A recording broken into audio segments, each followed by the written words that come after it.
Hi hello welcome to post 360. నేను మీ మురళీ రాపల్లి. ఆంధ్రప్రదేశ్లో 53 లక్షల ఓట్లు తేడా వచ్చింది. ఎందుకు? ఎలక్షన్ రోజున పోలైన ఓట్లకి, అదేవిధంగా కౌంటింగ్ రోజు లెక్క పెడుతున్న ఓట్లకి తేడా ఎంతంటే 53 లక్షల ఓట్లు. జగన్మోహన్ రెడ్డి గారు ఓడిపోయింది కేవలం 35 లక్షల ఓట్లతో. జగన్మోహన్ రెడ్డి వైఎస్ఆర్సీపీ పార్టీ కన్నా 3 పార్టీలు 4 పార్టీలు కలిసి వచ్చినటువంటి కూటమి ప్రభుత్వానికి వచ్చింది కేవలం 34 లక్షల ఓట్లు ఎక్స్ట్రా. అంటే 53 లక్షల ఓట్లు తేడాలో 34 లక్షలు అనేది చాలా చిన్న నెంబర్. అయితే ఇప్పటి వరకు ప్రజలకు అర్థం కాని విషయం ఏంటంటే, మేము ఓటు జగన్మోహన్ రెడ్డి గారికి వేస్తే బీజేపీ, జనసేన, టీడీపీ కలిసి అధికారంలోకి ఎలా వచ్చాయి? వీళ్ళ ముగ్గురికి మాకు ఎవడు తెలియదే. ఇప్పుడు ఓట్లు వేయడానికి వెళ్ళినప్పుడు అక్కడ ఎమ్మెల్యేకు ఉంటాయి, ఎంపీలకు ఉంటాయి, అంతే కదా. శాసనసభకు ఉంటాయి, అదేవిధంగా పార్లమెంట్కు ఉంటాయి, అన్నిటికీ ఉంటాయి ఓట్లు. ఇప్పుడు నువ్వు వెళ్ళి ఎమ్మెల్యేకి ఒక ఓటేసి ఎవరికైతే జగన్మోహన్ రెడ్డి ఒక ఫ్యాన్స్ ఎమ్మెల్యే కాబట్టి ఒక్కదానికి నువ్వు వేసి వచ్చేస్తావు. కానీ కూటమి ప్రభుత్వానికి వెళ్తే అక్కడ నీకు కమలం ఉంటుంది, కమలం లాంటి సింబల్స్ వేరే ఉంటాయి, అంతే పక్కన సైకిల్ ఉంటుంది, సైకిల్ లాంటి సింబల్ స్కూటర్ ఏదో ఒకటి ఉంటుంది, అదేవిధంగా గ్లాస్, టీ గ్లాస్ ఉంటుంది, మగ్గు ఉంటుంది, జగ్గు ఉంటుంది, అన్నీ ఉంటాయి. ఇవన్నీ గుర్తు పెట్టుకుని ప్రజలు వెళ్ళి కరెక్ట్గా జనసేన పార్టీకి, కరెక్ట్గా టీడీపీకి, కరెక్ట్గా బీజేపీకి ఎలా నొక్కారు అంటే భలే ఆశ్చర్యం వేస్తుంది. అదేంటో ఎమ్మెల్యేకి పడిన ఓట్లకి, ఎంపీకి పడిన ఓట్లకు కూడా తేడా వస్తుంది.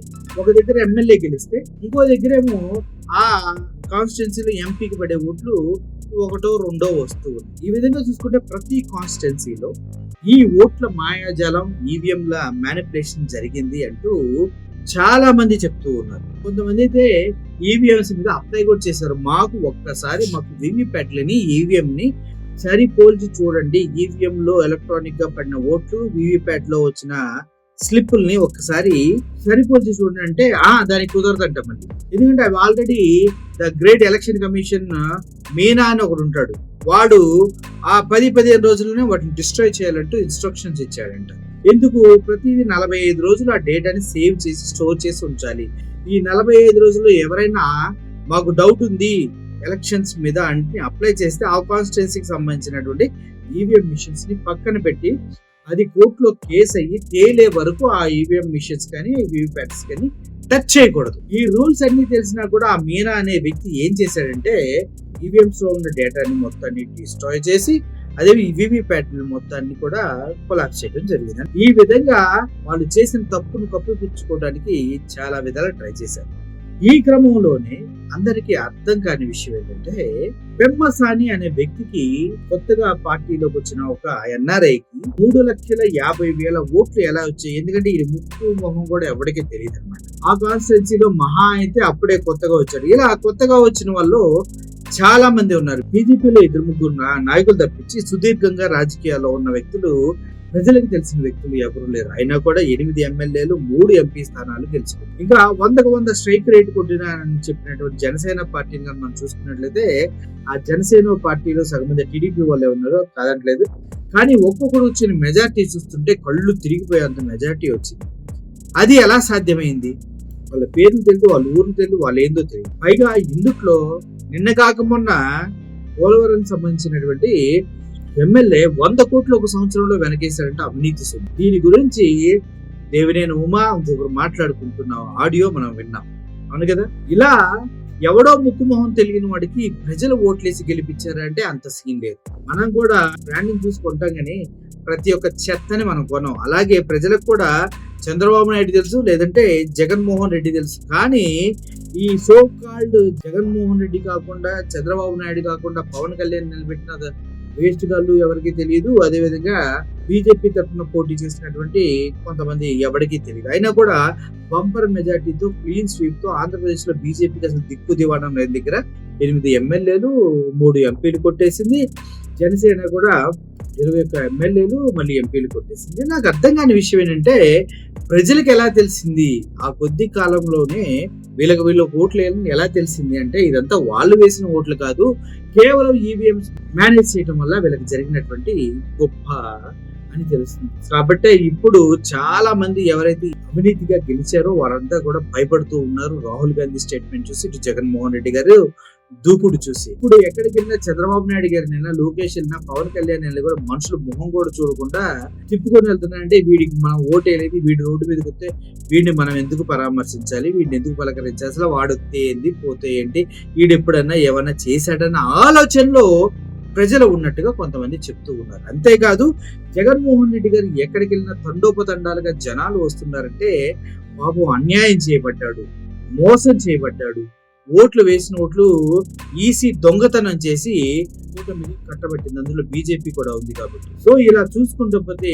జగన్మోహన్ రెడ్డి గారి పట్ల ఎంతో మంచి చేసి ఓడిపోయిన వ్యక్తిగా ఒక రకంగా అయితే మోసగించి జగన్మోహన్ రెడ్డిని ఓడించారని ఇంకో విధంగా ప్రజల్లో సింపతి ఉంది.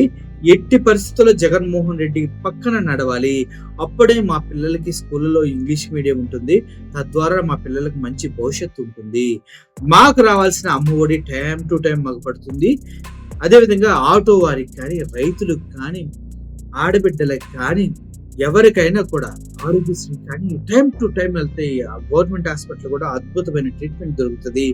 ఇంకా వాలంటరీ వ్యవస్థ ద్వారా ఇంటింటికి ఫుడ్ దొరుకుతుంది. నడవలేని ముసలమ్మలు, మొయ్యలేని అవ్వలు, తాతలు ఎంత ఇబ్బంది పడుతున్నారో మనం చూస్తూ ఉన్నాయి. వర్షాకాలం అయితే ఇంకా దారుణం, ఇంట్లోంచి బయటకు వస్తే లోతు వాటర్ లో వాళ్ళు ఇబ్బంది పడుతుంటే, పైగా లైన్ లో నిల్చొని తడిచిపోతూ ఉంటే గుండెలు తరుక్కుపోతూ ఉన్నాయి. ఇటువంటి కష్ట నష్టాలన్నిటి నుంచి బయటపడేసే వ్యక్తి కేవలం జగన్మోహన్ రెడ్డి అనేసి ప్రతి ఒక్కరు నమ్మారు. కాబట్టి జగన్మోహన్ రెడ్డి వెంట తండోపతండాలుగా జనాలు వస్తూ ఉన్నారు. జనాలే రావడం లేదంటూ ఎల్లో మీడియా సో కాల్డ్ ప్రచారం చేస్తూనే ఉంది. దానికి నెల్లూరు సుబ్బు అనే ఒక వ్యక్తి ఒక మంచి విశ్లేషణ ఇచ్చారు. గతంలో వీళ్ళు బంగారుపల్లి వెళ్ళినప్పుడు జనాలే రాలేదు, గ్రీన్ మ్యాట్లు పెట్టేసి మేనేజ్ చేస్తున్నారని చెప్పినటువంటి ఎల్లో మీడియాకి ఎగిరెగిరి మొహం మీద తన్నినట్టుగా మంచి సమాధానం చెప్తూ ఒక వీడియో చేశారు. ఒకసారి ఆ వీడియో మీరు చూడండి. హాయ్ అండి, నమస్తే. నేను మీ నెల్లూరు సుబ్బుని.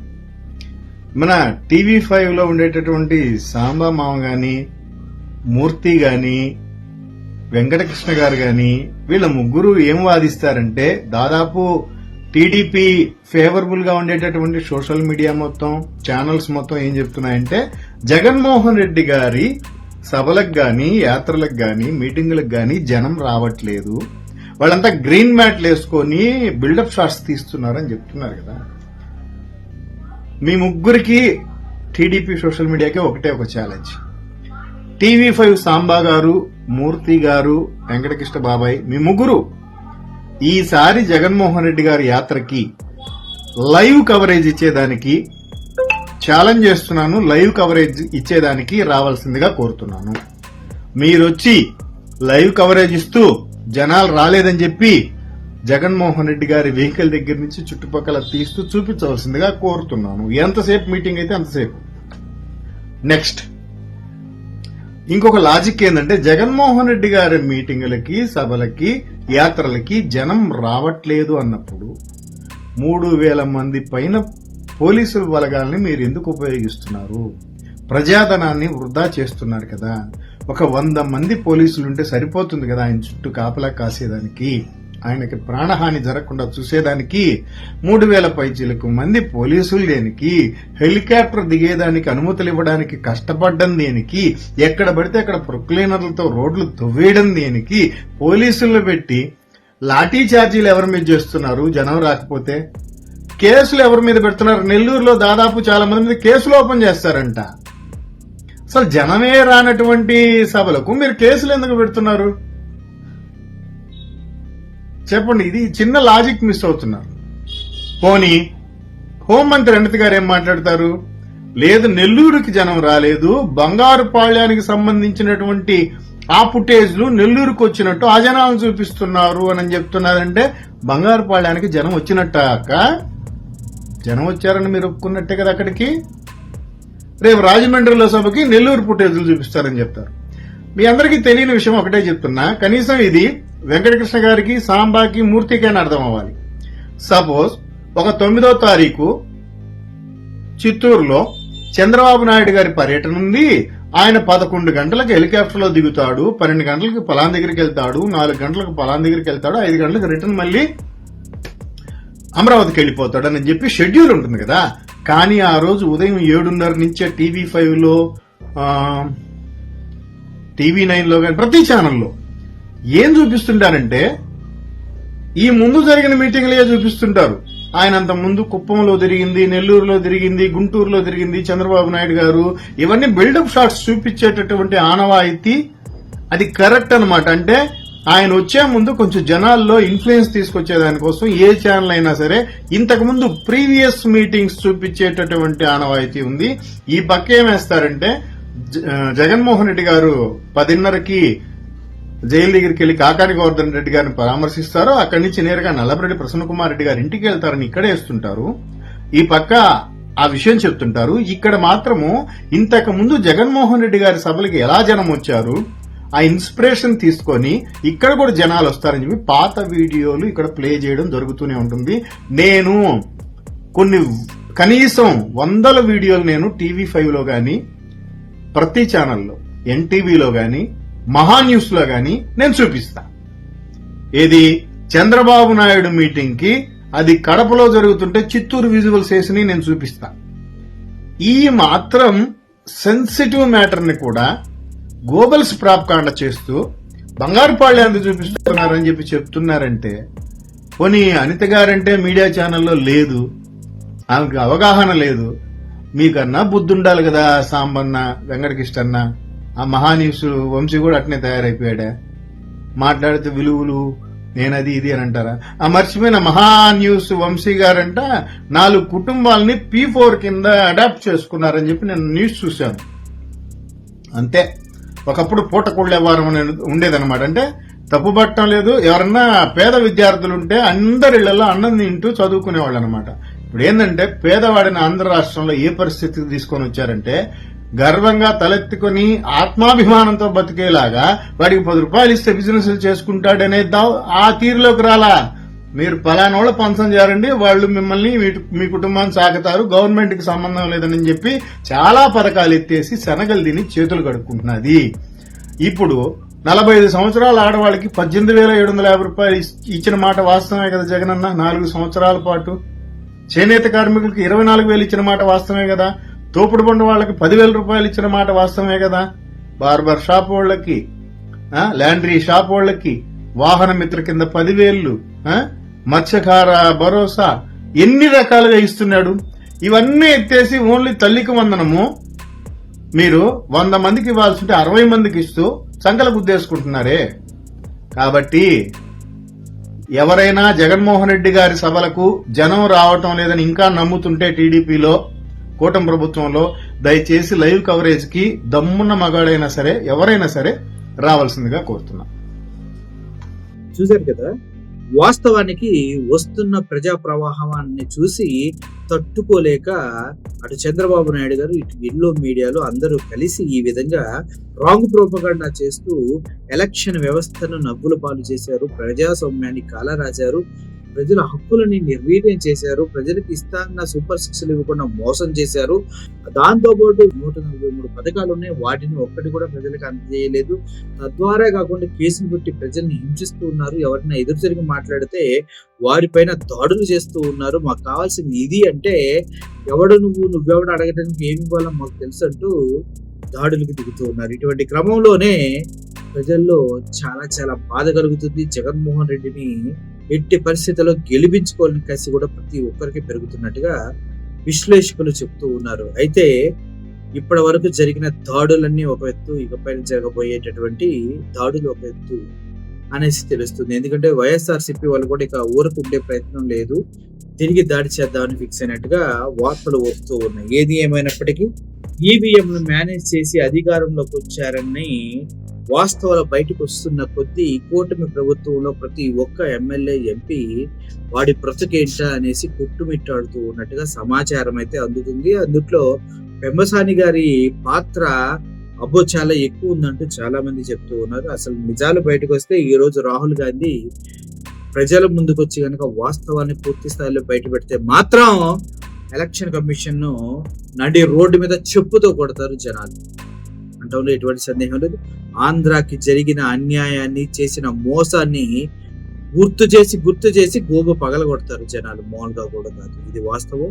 రాబోయే రోజుల్లో ఎలక్షన్ కమిషన్ పప్పులు ఉడకకుండా అడ్డుపడి నిలబడాలని కోరుకుంటూ, ప్రతి ఒక్కరికి మంచి జరగాలి, మంచి ఎడ్యుకేషన్ రావాలి, మంచి పథకాలు రావాలి, ప్రజల కొనుగోలు శక్తి పెరగాలి. గత సంవత్సరం 3 నెలల నుంచి మనం చూస్తున్నాం జిఎస్టి, జిడిపి అన్ని డౌన్ ఫాల్. జిఎస్టి అయితే 0 పాయింట్ దాటి బయటకు రావట్లేదు. జగన్మోహన్ రెడ్డి గారు ఉన్నప్పుడు +18+12 ఇప్పుడు తగ్గాలి. అటువంటి పరిణామాలు అంటే ప్రజలు ఆనందంగా ఉంటారనడానికి జిఎస్టీయే దానికి నిదర్శనం అన్నమాట. అటువంటి ఎస్జిఎస్టీలు ఆంధ్రప్రదేశ్ భవిష్యత్తు సర్వనాశనం చేస్తూ, లక్షల కోట్ల అప్పు చేస్తూ ఈవీఎంస్ తో గెలిచారంటూ చెబుతున్నటువంటి కూటమి ప్రభుత్వం నిజంగా ఈవీఎంస్ తో గెలిచారన్న విషయాన్ని కనుక నిరూపించగలిగితే ఆంధ్రప్రదేశ్ వ్యాప్తంగా మళ్ళీ రీఎలక్షన్ జరిగే అవకాశం ఉంది. సో ప్రతి ఒక్కరూ ధైర్యంగా ఉండండి, మంచి రోజులు రావాలని కోరుకుంటున్నాను. Thank you for watching this video. Murali signing off. Thank you so much.